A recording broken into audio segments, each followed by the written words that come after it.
All right. Yeah, lovely. Okay, thank you. Alun Wyn, just wondered, what are weeks like this like for the team? Similar to any other week in many ways. I think they tend to get a bit shorter to the end of campaigns anyway, because obviously the work that's gone on before. It's very different to the ones we've experienced in the past for obvious reasons. But inside the camp, there's a few of us that have been fortunate enough to have been involved in them before, and there's a overriding sense of probably anticipation and excitement, obviously for also relatively large fixtures tomorrow.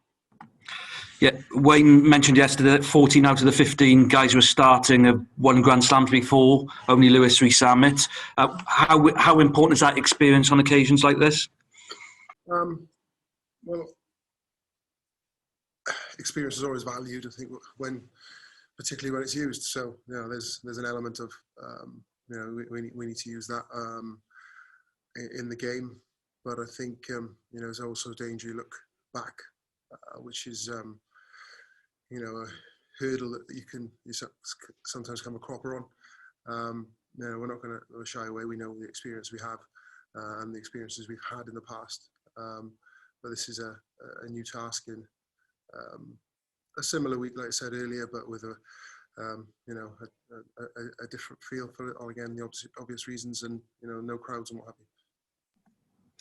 How have you viewed the campaign so far? 4 wins, building nicely. It's been okay, I think. We've got through a couple of tight ones. We've been able to put a lot of pressure on teams. Probably didn't convert as much territory and possession as we would have liked early on in the competition. But we had a decent last hit out, and ultimately all comes down to this, I suppose. What experience do you take from sort of a lengthy Stade de France 9 o'clock kickoff that you experienced last October? Probably a bit incomparable, really. Obviously, the question was asked then. A lot of us hadn't played international, a lot of rugby, let alone international rugby, because of obviously coming out the back of the pandemic and having some fleeting game time with the regions, etc. I'd like to think we're in a different place now, but ways down the track with the environment as it is, and obviously the squad. And are you surprised, Alan, that you're going for a Grand Slam, or was the belief always there from the moment that you sort of met up back in January? I think you know the answer to that, Gareth. Okay, and Alan, this could be your 4th Grand Slam.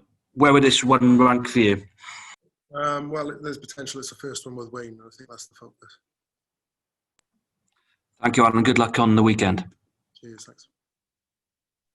Hi, Alan. Just a quick 2 from me. Obviously, I know you guys probably don't need any further motivation than the one that you find within yourselves, but is there a sense of maybe wanting to do this for the people of Wales after what has been a very tough year for everybody for obvious reasons?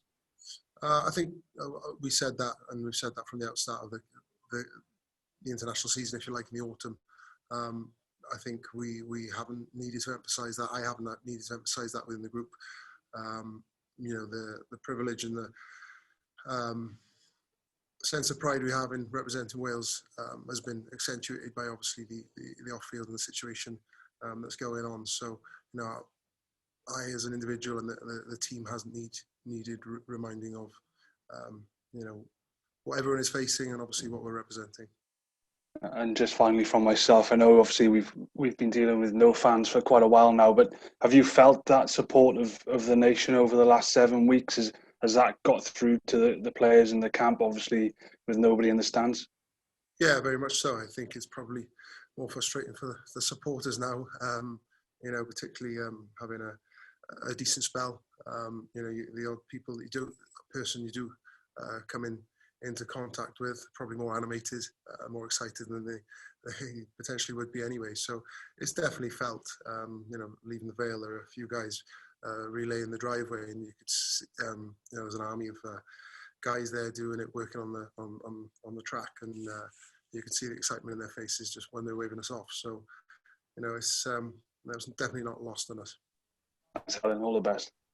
Hey, Alan, it's Beth here. I know you don't like talking about yourself, but you equal Richie McCaw's record for a number of appearances for a single country. Where will Saturday rank for you in your journey with Wales? I refuse to turn the game into a numbers game, and any records and things like that, they belong to the game. They don't belong to any individuals. So that's all I've got to say on that, really.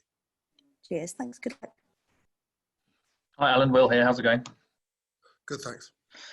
Looking at the game itself, from your experiences of these final ones in times gone by, obviously they're all completely different, but what are you expecting from the match itself against France tomorrow night?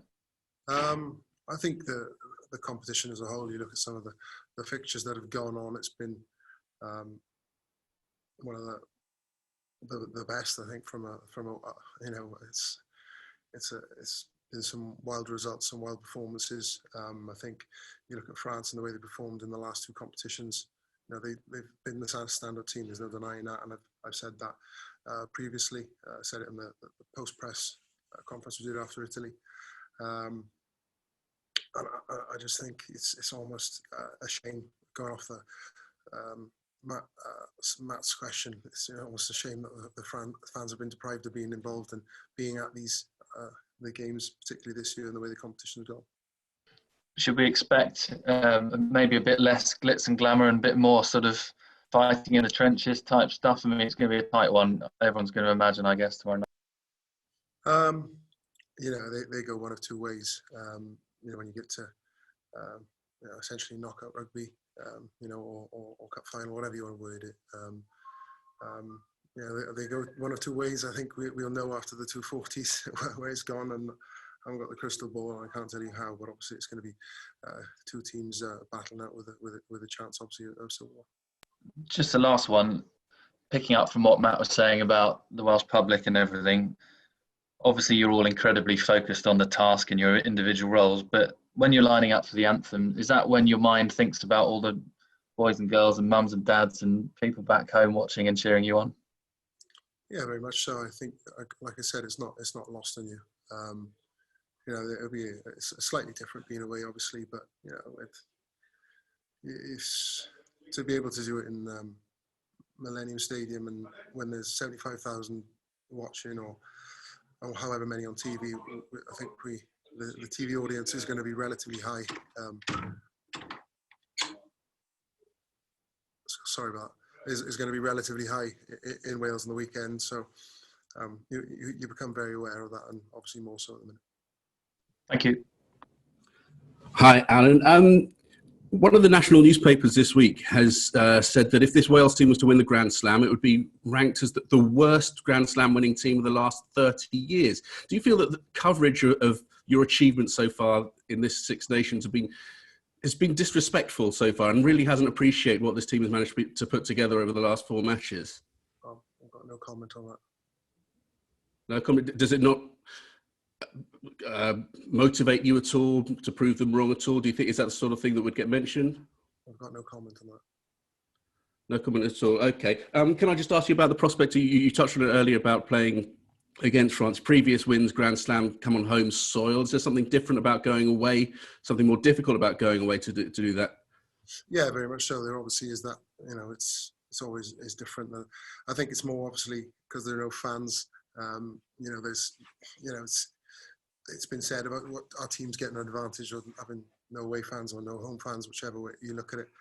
And you know, the logistic challenge is the only other thing. So, you know, there's nothing massively challenging at the minute, because obviously, you know, we've travelled out today because there's very little travel disruption because no one else is going. So even the logistics side of things have been made a bit simpler. But it ultimately comes down to what happens between the white lines, and that's got to be our focus. Thank you. Hi, Alan. Hi. 9 o'clock kickoff tomorrow night in Paris. But anyway, do you still get nervous for a big match like this, or have those days gone? You can just sail into it nice and easy.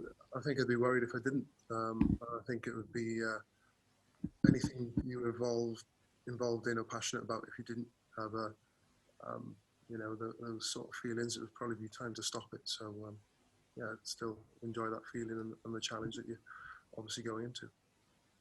And could you give us an idea of the main message you'd like to convey to your team beforehand? You know, the one thing you'd like to get across to them, maybe? I'll save that for the team. Okay. Cheers. Cheers. Hi Alan, it's Alex here. How are you? Good, thanks. When you've played France in big games, I think about 2019, the Grand Slam and the World Cup game, France kind of shot themselves in the foot. Do you sense that that area of their game has been much improved in the last year or so? I'd like to think there was a decent Welsh side that was trying hard as well. But I can understand your question. I think they've obviously got a lot of structure. I think they still have the potential to be devastating on the counter attack. And they've obviously got Antoine Dupont, who's been pulling the strings. And obviously they've been the standout team. He's probably been the standout player in the last two campaigns. And I'm sure they'll continue in that vein. Obviously with a organised defence as well that they've had under Sean Edwards. Thank you very much, everyone. See you all tomorrow.